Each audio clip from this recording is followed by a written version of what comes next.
ഇന്ന് പഴുത്ത മാങ്ങ കൊണ്ടുള്ള ഒരു റെസിപ്പിയാണ് തയ്യാറാക്കുന്നത്. അതിനായി 2 പഴുത്ത മാങ്ങ തോല് കളഞ്ഞ് ചെറിയ കഷ്ണങ്ങളാക്കിയത് മിക്സിയുടെ ജാറിൽ ചേർത്ത് നന്നായി അടിച്ചെടുക്കുക.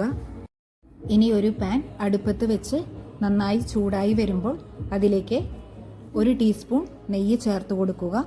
നെയ്യ് നന്നായി ചൂടായി ഉരുകി വരുമ്പോൾ അതിലേക്ക് അണ്ടിപ്പരിപ്പ്, മുന്തിരി, കപ്പലണ്ടി ചേർത്ത് കൊടുക്കുക.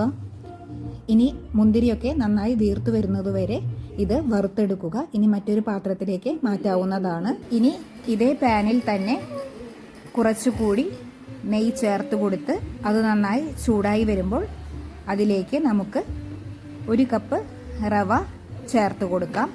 ഇനി റവ നന്നായി നെയ്യിലിട്ട് വറുത്തെടുക്കുക. റവ നന്നായി റോസ്റ്റായി വരുമ്പോൾ അതിലേക്ക് നമ്മൾ അരച്ചു വെച്ചിരിക്കുന്ന മാങ്ങയുടെ പൾപ്പ് 1 കപ്പ് ചേർത്ത് കൊടുക്കാം.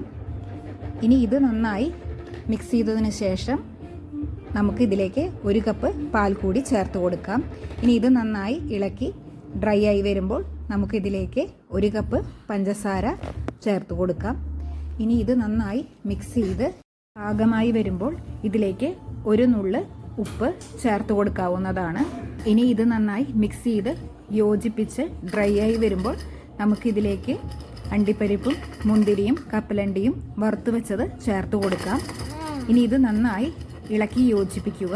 അതിനുശേഷം നമുക്കിത് ഒരു സെർവിങ് പ്ലേറ്റിലേക്ക് മാറ്റാവുന്നതാണ്. വറുത്ത അണ്ടിപ്പരിപ്പും മുന്തിരിയും കപ്പലണ്ടിയും ഇതിൻ്റെ മുകളിൽ ചേർത്ത് ഡെക്കറേറ്റ് ചെയ്യാവുന്നതാണ്. വീഡിയോ ഇഷ്ടമായെങ്കിൽ പ്ലീസ് സബ്സ്ക്രൈബ്.